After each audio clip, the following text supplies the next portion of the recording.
Alright. Remember how I was talking about Skidsteer bucket? How it doesn't sit flat, it sits like this. The cutting edge is thick on the front, rides up. Well, the last machine I had, the last Skidsteer I had, I welded cutting edge from a snow plow to the back of the bucket. You know, on the heel of the bucket.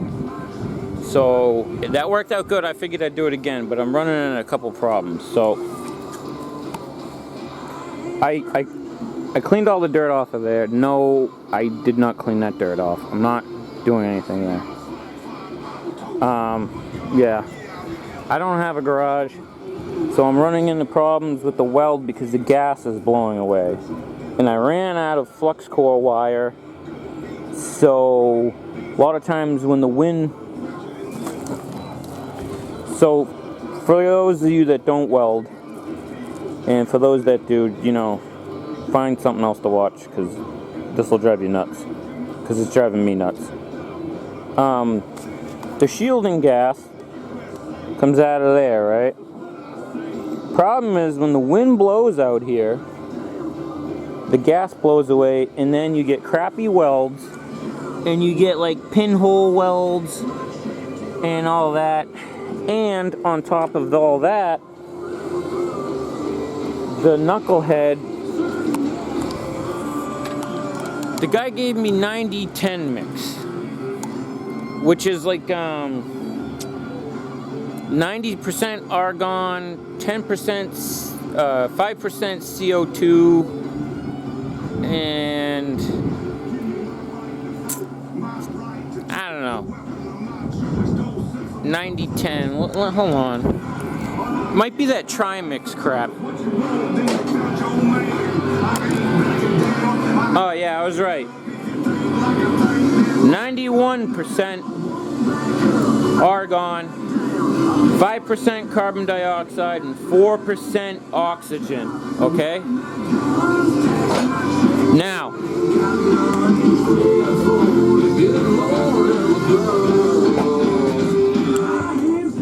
I'll pull this out so you can hear me. Okay, so that's a 90-10 mix, and when I went to go get that welding gas, I wasn't paying attention, okay? But normally, what I weld with is 25%, I don't know if you can see it, 25% helium, 75% argon. This is normally what I weld with.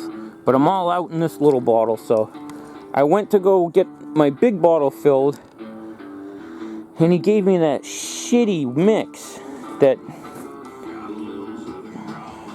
90-10 mix is what he called it, tri-mix.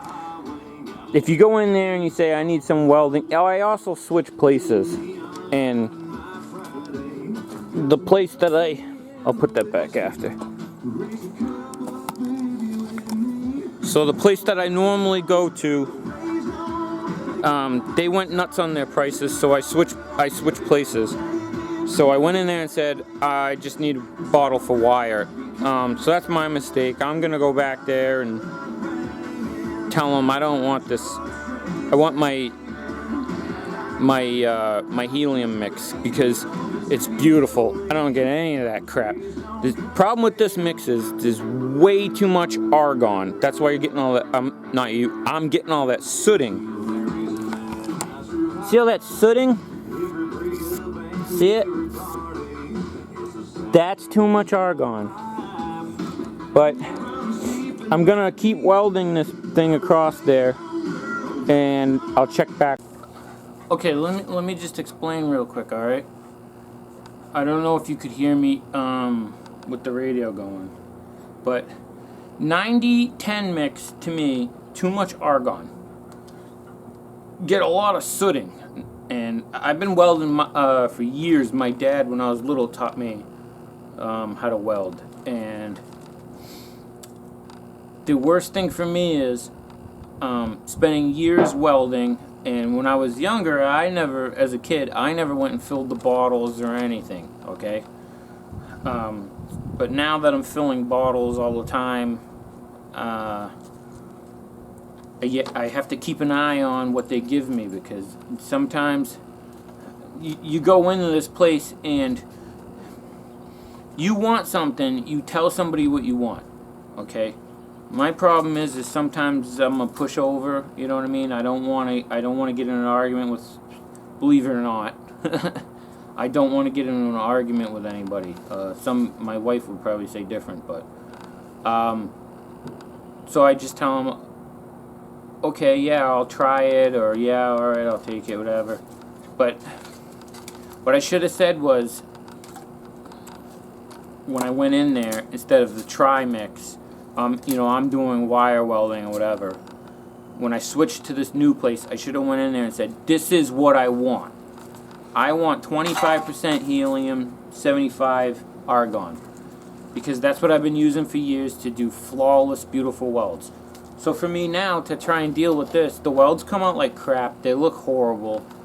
I mean, it's on the bottom of the bucket, who cares? But I got some buddies that, you know, if they see it, they'll make fun of me. They'll go, you know. My dad, if he sees it, he's retired. He pops in every now and then.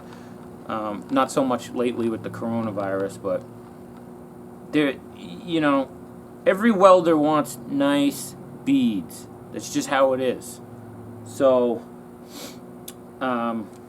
this bucket, what I'm going to do is I'm going to finish welding the back of that, and then we'll talk a little bit more. I'm going to cut the ends. See this plate here? I'm going to cut that off, and I may, the guy I bought this machine off of, I don't know if he did it or the previous owner, because it was 2 owners.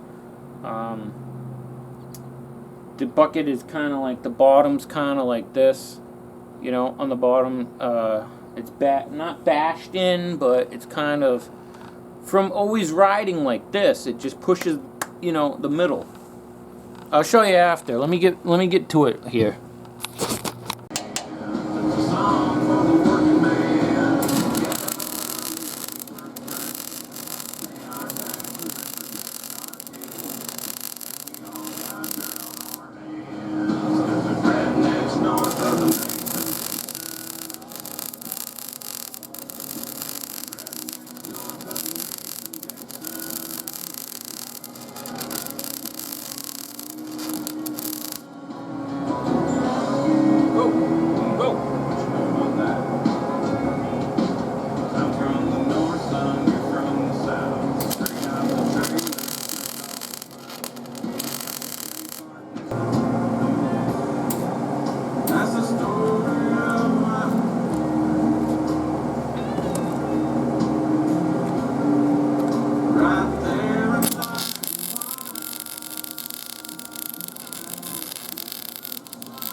Alright.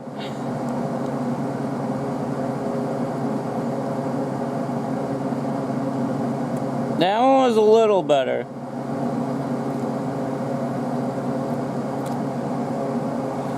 Even though I'm getting a lot of undercut, that's where you're melting the piece of metal that you're welding. I don't care too much because this is the bottom of a Skidsteer bucket, but if you're doing something nice, you gotta figure out your undercut while you're melting it. You gotta adjust everything according to your thickness of your metals, and your heat's probably too hot. You know, you gotta turn your heat down a little bit, turn your speed up a hair on your wire feed. That usually works for me. But it's alright for this. But you can see on some of the welds it's like sooty. it's this mixture, and then like I have to keep stopping because the wind keeps blowing the gas away. But we don't care like how nice and pretty it looks because it's the bottom of the bucket. But if you're welding anything else, these are the things you have to figure out.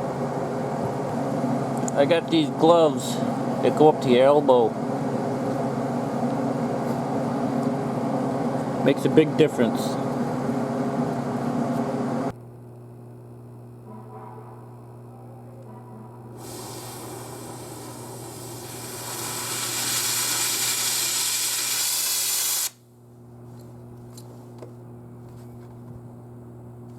Gotta clean the tip. See the tip?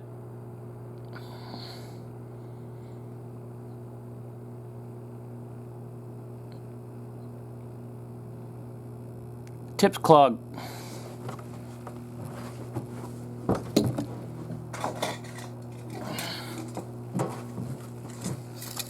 Got a brand new one.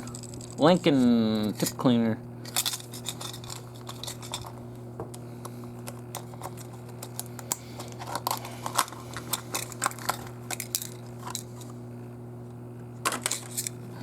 Alright.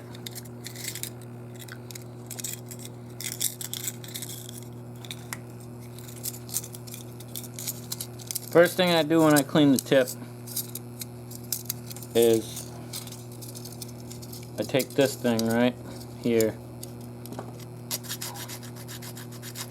and I just scrape it like that.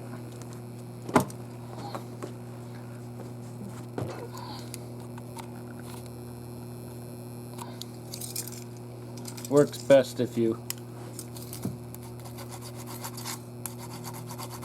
take your gloves off. Right? Get it all shiny like. See, it's copper, shiny. Well, brass, whatever. Well, get it shiny like that, right? And you can actually see what's stuck in the holes and what's not. Sometimes this will... It's like a file, but sometimes it'll pull it out. And I always start with the smallest one first, because if the tip has stuff... If the tip has stuff in it, the center one is your oxygen. See how it's clogged? That's what blows. The center one is what blows does most of the, like, blowing the melted metal out. That's like the cutting part. The little holes, usually the little holes are just, you know, it's like the gas, for the, you know, it's like the heating, you know. I don't know how to explain what I'm trying to say here. The little holes around the center hole is what heats up the metal. And then when you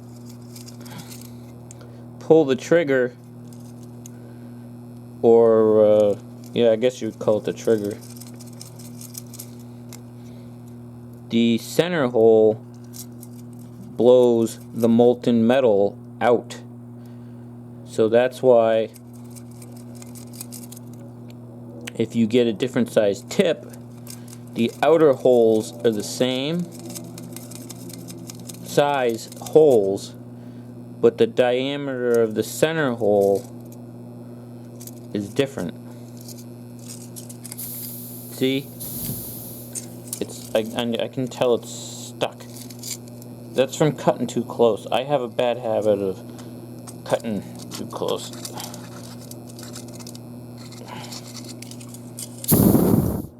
See the difference? I unclogged it. I don't know if you can hear that. See? It wasn't doing that before. So, it's always something, you know? That's why you gotta take care of your stuff. I try to do a good job, but this is regular torch maintenance. This happens all the time. So, it's not like it's neglected or anything. Gotta put my gloves back on, and then we'll get back to this. Alright, I moved the camera so maybe you guys can see better, alright, what I'm cutting. See this crappy weld? That's that 90-10 mix. It starts out fine, you're getting some good, you know, you're getting some good beads, and then all of a sudden it just goes to shit. I don't know why. I haven't had good luck with this 90-10 mix. The other thing too is the wind blows, and you know, it's just a constant battle here. Welding outside. If you have a garage and you want to do wire gas wire. Sorry, I'm just trying to put my gloves on. But if you got a garage, I suggest do it inside.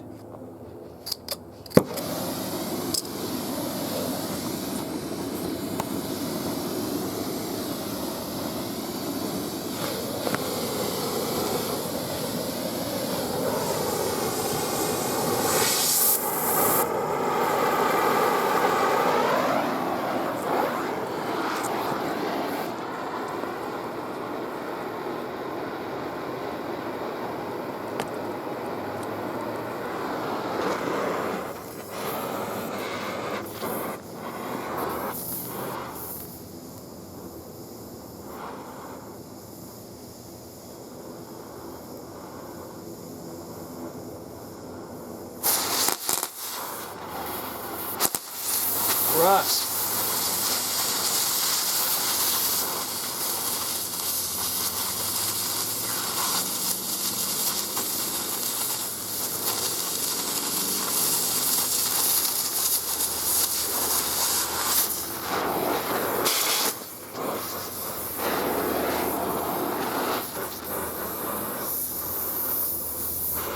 I hope I'm not blocking it.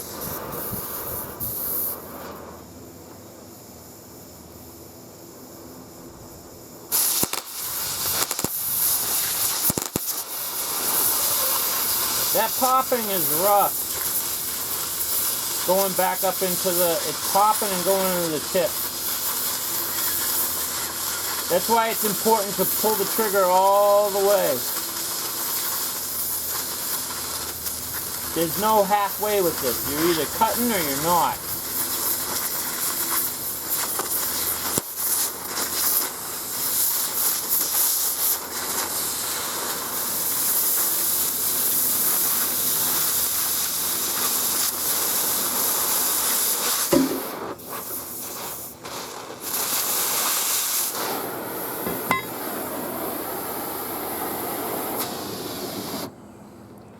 So you pull the trigger, all right? It's all or nothing. Don't, you know, no little bits. That don't work.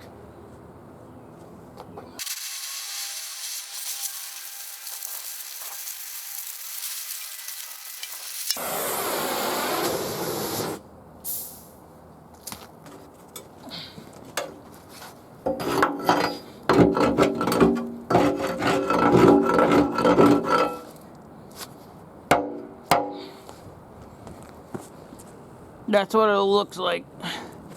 You know, you can use a straight edge if you don't have a straight hand. You know, you clamp a piece of metal to it and run the torch down next to the piece of metal or something. I don't want to make this bucket too heavy, but look at this gap. This is what I was saying. The bottom of the bucket's bashed in.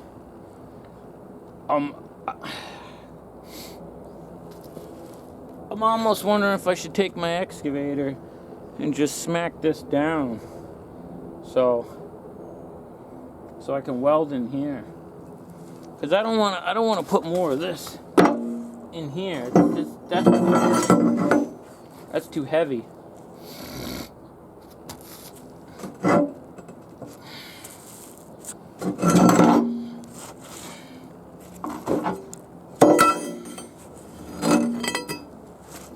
I don't know.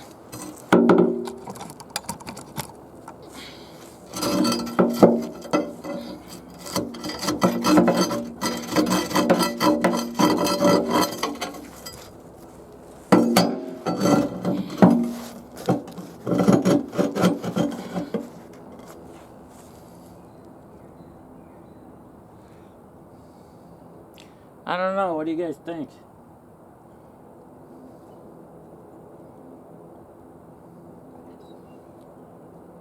That would make it sit flat.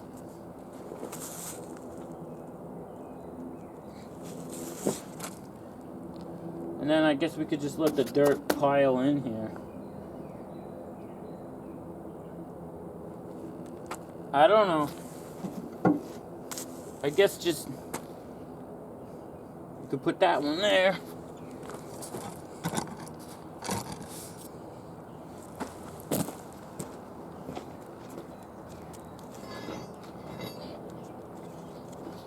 Watch out, though.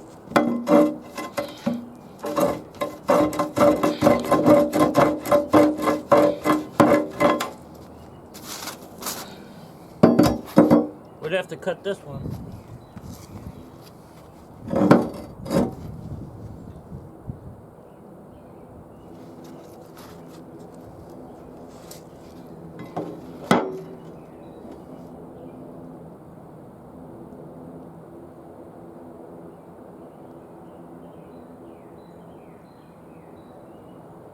I don't know. I don't know how I feel about adding all this weight.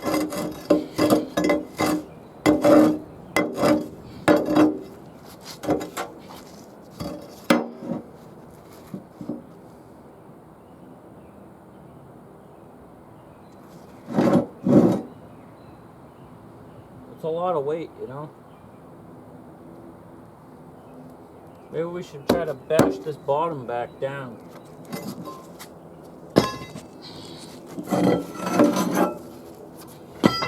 Let's do that first. Alright, you see what I'm saying though about this bucket? How if I hold you from the side, see how the bottom plate's like bowed in? It's like bashed in. I'm thinking about taking it with the excavator, flip it upside down, and then just see if I can. But I don't know. That might just beat the crap out of that too. I don't know. Alright, enough already. All day long, this is what I gotta deal with. Alright, let me see if I can bang it a little bit.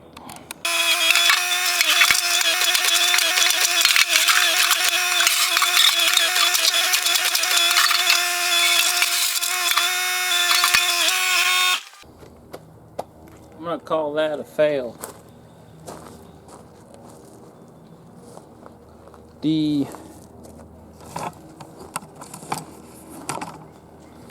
I don't want to bash the crap out of it, but look at the bottom. It's like got a bow in it. See it? See, look at it.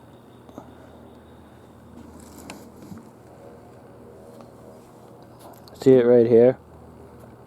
See how it's like, it's kind of got like a round shape?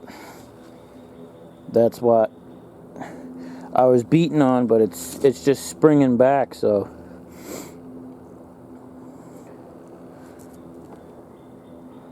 I'm not really sure what to do at the moment.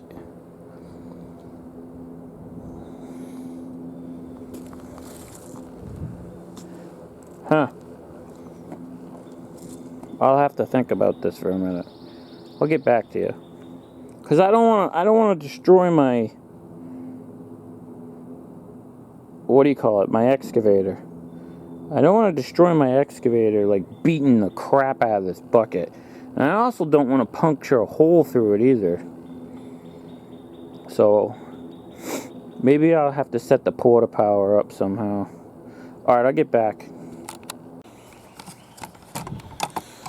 Alright.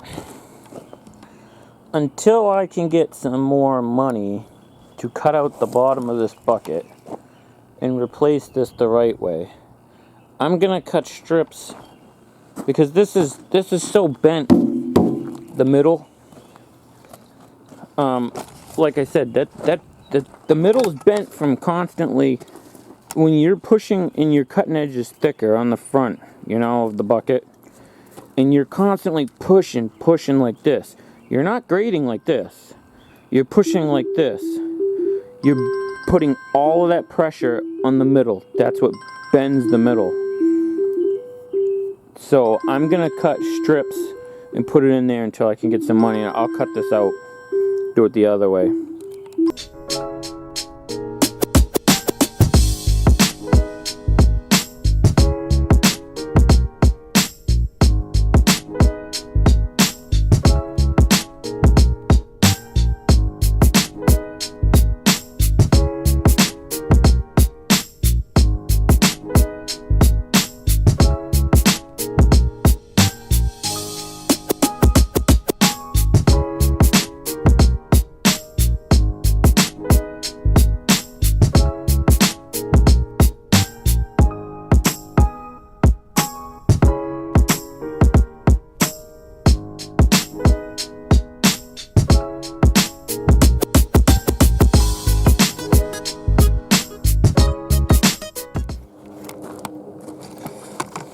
Alright, let me just say right now, this is not the correct way to do this. I know that, okay? But, seeing as though it's coronavirus year and there's not much going on, I'm not going to spend the money to do it the right way right now. And I'm saying this right up front. This is wrong. I'm probably going to later on. Stop it! He wants me to throw the stick. I'm gonna cut out this bottom of the bucket later on, once things get back to normal. Get a piece of hard ox, because the bottom of this bucket's bad. So what I just did for now is to take up the gap. I just cut strips and put in between there. I had some 1/4 inch, and then I'll just weld all that, and then I'll take those 2 cutting edge pieces there and go put them in there, going up there and up there, and then that'll be it. I'm not gonna I might not even do those 2 pieces, because why waste them?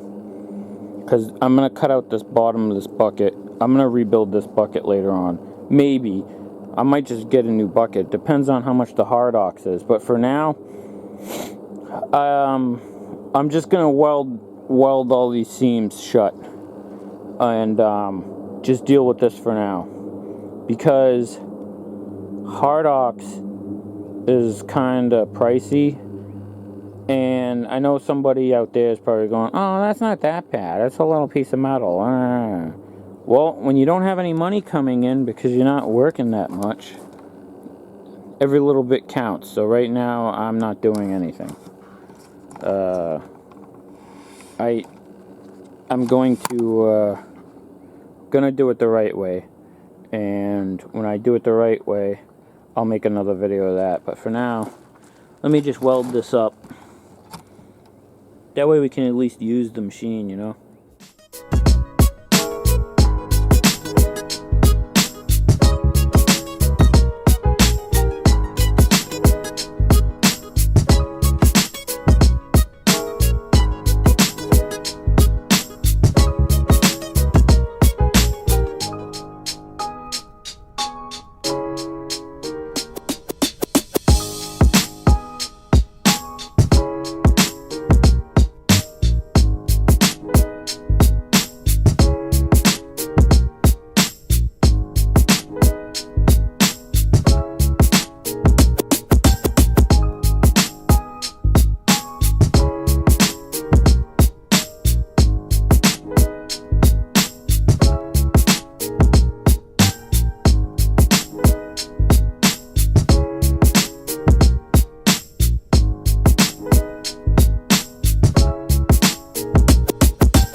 gonna eat my burger.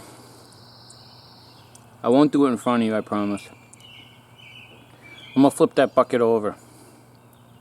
This is just a little work area I have. I don't have a garage or anything. I have that fence. I try to keep my backyard really nice and everything. Keeps my wife happy. You know, I try to keep the lawn nice, try to keep the driveway nice, everything. So, it doesn't tick off the neighbors. But this is just a fenced-in little area of Sanford and Son type thing going on here. I try to keep it contained, you know what I mean? And I mow the lawn, I make nice stripes in it and everything. The neighbors walk by and, hi, how you doing, and everything. And they have no idea that there's a little, you know, a little repair area here. So, let me get the machine, tip that bucket over. We'll take a look and see how it fits. I decided that I'm not happy. So the ends, I didn't weld the ends all the way because I want to fix it the right way. I just don't want to do it at the moment.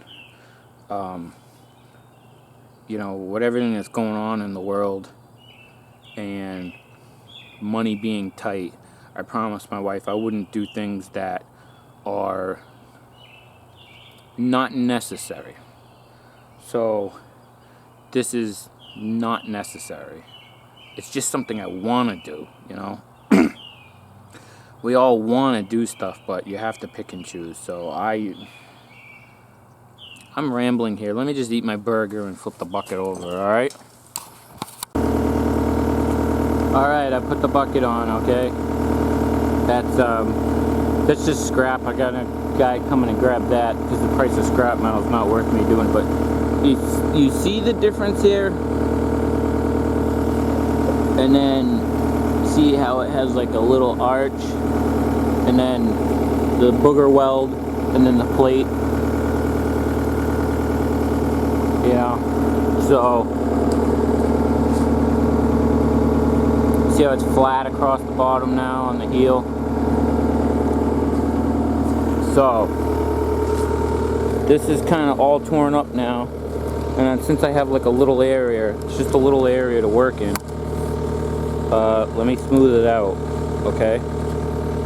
And then we can see what happens here. I don't know why this. There we go. So let me just smooth this area out, all right? See how that bucket does.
Well, with the exception of, you know, I can't obviously back into the trailer. I would say I am pretty satisfied with that, because if you remember from my stone RV pad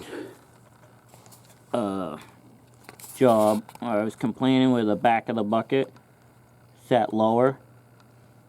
So you see how the cutting edge is flat now on the front? Whereas before it was pitched up. So you're always digging up. So now, if you sit the bucket flat and you go forward, it'll cut straight. Whereas before, it was sitting like this on the heel. So every time you went to cut into something, it rode up it, putting pressure on, like, the, you know, like, think of like a cup, it was like cupping it. And that's why I think the middle of the bucket was bowed up here. You know? I mean, it'll still hold dirt and everything, but we should fix that later.